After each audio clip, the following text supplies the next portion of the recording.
ഒരു കാര്യം കൂടി കഴിഞ്ഞ ദിവസം 1-ാം തീയതി ഈ മലയാളി വൈദികരായിട്ടുള്ള 2 പേർക്ക് അടക്കം നേരെ ആക്രമണം ഉണ്ടായി. അവര് ഈ വിശ്വാസികൾ സഞ്ചരിച്ചിരുന്ന ബസ്സുകൾ തടഞ്ഞു. അവരെ പിന്നീട് പോലീസ് സ്റ്റേഷനിൽ കൊണ്ടുപോയി പോലീസുകാരെ മുന്നിലിട്ട് തല്ലുന്ന വിഷ്വൽസ് ഒക്കെ ഇപ്പൊ പുറത്തു വന്നിട്ടുണ്ട്. ഇപ്പൊ നേരത്തെ പറഞ്ഞതുപോലെ ക്രിസ്ത്യൻ വിഭാഗങ്ങൾക്ക് നേരെ നടക്കുന്ന ആക്രമണങ്ങളിൽ CBC അടക്കം ശക്തമായിട്ടുള്ള എതിർപ്പ് പ്രസ്താവനയിലൂടെ അറിയിക്കുമ്പോഴാണ് ഇത്തരത്തിലൊരു ബില്ല് പാസ്സാക്കുമ്പോൾ കേന്ദ്ര സർക്കാർ പറയുന്നത് ക്രിസ്ത്യൻ സമൂഹത്തെ സംരക്ഷിക്കുന്നതിന് വേണ്ടിയിട്ടാണ്. ഇതൊരു ഇരട്ടത്താപ്പല്ലേ? ഇന്നലെ രാത്രി പോലും എനിക്ക് ജബൽപൂരിൽ നിന്ന് ഫോൺ വന്നു. അതായത് അവിടുത്തെ പ്രശ്നത്തിൽ ഇടപെടണം, ആ വിഷയം ഉയർത്തണം. വർഷങ്ങളായി പതിറ്റാണ്ടുകളായി അവർ തുടരുന്ന ഒരു ആഘോഷം ആണ് പാതി വെച്ച് അവിടെ അവസാനിപ്പിക്കേണ്ടി വന്നത്. അവിടുത്തെ വൈദികരെ ഉൾപ്പെടെ പോലീസ് സ്റ്റേഷനിലിട്ട് മർദ്ദിക്കുന്ന ഒരു അവസ്ഥയുണ്ടായി. മാത്രമല്ല ഒരു കാര്യം കൂടെ നമ്മൾ ശ്രദ്ധിക്കണം.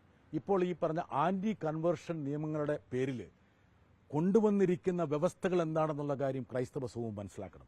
അതായത് പരാതിക്കാരൊന്നും വേണ്ട, ഒരു സംസ്ഥാനത്തിന്റെ ഏതെങ്കിലും വിദൂര കൂടിൽ നിന്ന് ആർക്ക് വേണേലും ആർക്കെതിരെയും പരാതി കൊടുക്കാം.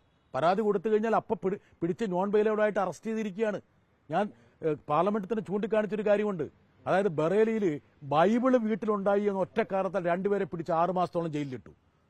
ആ ബറേലിയിലെ ജില്ലാ കോടതി അത്ഭുതപ്പെട്ടു. എങ്ങനെയാണിത്?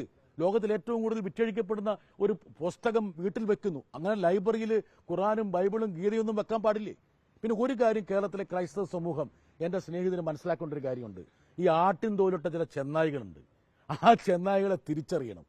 കേരളത്തിലെ ക്രൈസ്തവ സമൂഹം വിശ്വസിക്കേണ്ടത് കേരളത്തിലെ ഇടതുപക്ഷ ഗവൺമെന്റിനെയാണോ കേരളത്തിലെ മുഖ്യധാര പാർട്ടികളെയാണോ അതെയോ ഈ ക്രൈസ്തവ സമൂഹത്തിനെതിരെ ഒളിഞ്ഞും തെളിഞ്ഞും ആക്രമണം നടത്തിക്കൊണ്ടിരിക്കുന്ന BJPയുടെയും RSSന്റെയും ആഭിമുഖ്യത്തിലുള്ള കേന്ദ്ര സർക്കാരിനെയാണോ എന്നുള്ള കാര്യം അവർ തീരുമാനിക്കണം.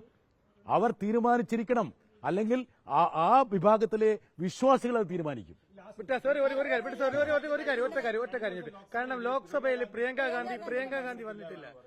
ഗാന്ധി വന്നിട്ടില്ല. എന്താണ് രാഹുൽ ഗാന്ധി ചർച്ചയിലും പങ്കെടുത്തില്ല. കാരണം വയനാട്ടിലെ ഒരു MP കൂടിയാണ്, കേരളത്തിലുള്ള MP കൂടിയാണ്. കേരള നിയമസഭയിൽ ഒറ്റക്കെട്ടായിട്ടാണ് വഖഫ് ബില്ലിനെതിരെ പ്രമേയം പാസാക്കിയത്. ഈ സാഹചര്യത്തിൽ പ്രിയങ്ക ഗാന്ധിയുടെ അഭാവം അല്ലെങ്കിൽ ചർച്ചയിൽ പങ്കെടുക്കാത്ത രാഹുൽ ഗാന്ധിയുടെ അഭാവം രാഷ്ട്രീയപരമായിട്ട് എങ്ങനെ കാണുന്നു? അല്ല, രാഹുൽ ഗാന്ധി തിരക്ക് പിടിച്ചൊരു രാഷ്ട്രീയ നേതാവ് നിലയിൽ ചർച്ചയിൽ പൂർണ്ണമായിട്ടും ഇരിക്കാൻ പറ്റണമെന്നില്ല. പക്ഷേ പ്രത്യേകിച്ച് ഗൗരവമായിട്ടുള്ള കാരണങ്ങളാലല്ലാതെ ആരെങ്കിലും വോട്ടെടുപ്പിൽ, അത് ഇന്ന വ്യക്തിയല്ല, ആരെങ്കിലും പ്രതിപക്ഷ നിരയിലെ ഒരാൾ വോട്ടെടുപ്പിൽ പങ്കെടുക്കുന്നില്ലെങ്കിൽ അത് സ്വാഭാവികമായിട്ടും ഉത്കണ്ഠ സൃഷ്ടിക്കുന്നതാണ്. ആ നടപടിയോട് ഒരു കാരണവശാലും എനിക്ക് യോജിക്കാൻ കഴിയില്ല. ഞങ്ങളുടെ പാർട്ടിയുടെ ഏറ്റവും സുപ്രധാനമായിട്ടുള്ള സമ്മേളനം 3 വർഷത്തിന് ശേഷം മധുരയിൽ നടക്കുമ്പോൾ ആ സമ്മേളനത്തിലെ പ്രതിനിധികളായിട്ടുള്ള ഞങ്ങൾ എല്ലാവരും ഇവിടെ നിൽക്കുകയാണ്. ഞങ്ങൾക്കെല്ലാം അവിടെ ഓരോ റോളുകളുണ്ടായിരുന്നു. അങ്ങോട്ട് പോയ ആൾക്കാർ പോലും തിരിച്ചു വന്നിട്ട് ഈ വോട്ടെടുപ്പിലും അതുപോലെ തന്നെ ചർച്ചയിലും പങ്കെടുത്തു. ഒരുപക്ഷെ ആ ഒരു ആർജവം, ആ ഒരു സമർപ്പിത ബോധം പ്രതിപക്ഷ നിരയിലെ എല്ലാവർക്കും ഉണ്ടാവണമെന്നാണ് എൻ്റെ അപേക്ഷ. പക്ഷേ എന്തുകൊണ്ടാണ് ഒരു വ്യക്തി പങ്കെടുക്കാനെന്നുള്ള കാര്യം ആ വ്യക്തിയോട് തന്നെ ചോദിക്കേണ്ടി വരും. അതിലെന്തെങ്കിലും ഗൗരവമായിട്ടുള്ള പ്രശ്നങ്ങളുണ്ടായിരുന്നോ, ഒഴിവാക്കാൻ കഴിയാത്ത എന്തെങ്കിലും പ്രതിസന്ധി കൊണ്ടാണോ എന്നുള്ള കാര്യം പരിശോധിക്കേണ്ടത്. അല്ല, സഭയിൽ ഉണ്ടായിരുന്ന രാഹുൽ ഗാന്ധി ഈ ചർച്ചയിൽ പങ്കെടുത്തില്ല. ഭേദഗതിക്കെതിരെ സഭയിൽ ഒരു അക്ഷരവും പറഞ്ഞില്ല. ഇത് കുറച്ചടുത്തു. കാരണം കേരളത്തിലെ സംബന്ധിച്ചോളം ഇത്രയും പാർട്ടി കോൺഗ്രസ് ഉപേക്ഷിച്ച് അല്ലെങ്കിൽ അതിൽ നിന്ന് മാറി നിന്ന് ഇവിടെ വെച്ച് ചർച്ചയിൽ പങ്കെടുത്ത രാധാകൃഷ്ണൻ അടക്കം ഇരിക്കുകയാണ്. ഒരു എഴുന്നേറ്റ് ഇതിനെതിരെ ഒരു അക്ഷരം രാഹുൽ ഗാന്ധി പറയാതിരുന്നു. അല്ല, ചർച്ചയിൽ പങ്കെടുക്കാതിരിക്കുന്നത് വലിയൊരു വിഷയമാക്കേണ്ട. എന്താ കാരണം വെച്ചാൽ ഒരു പാർട്ടി ആ പാർട്ടിക്ക് പ്രതികരിച്ച് ആരൊക്കെയാണ് ചർച്ചയിൽ പങ്കെടുക്കേണ്ടതെന്ന് ആ പാർട്ടിയാണ് തീരുമാനിക്കുന്നത്. എപ്പോഴും എല്ലാ വിഷയങ്ങളിലും ആ പാർട്ടിയുടെ നേതാവ് തന്നെ ചർച്ചയിൽ പങ്കെടുക്കണമെന്നില്ല. അതൊക്കെ നമ്മൾ ചില സമയത്ത് നമ്മൾ കൃത്യമായിട്ട് രാഷ്ട്രീയത്തെ നിരീക്ഷിച്ച് തന്നെ പറയണം. ഓക്കെ, ശരി.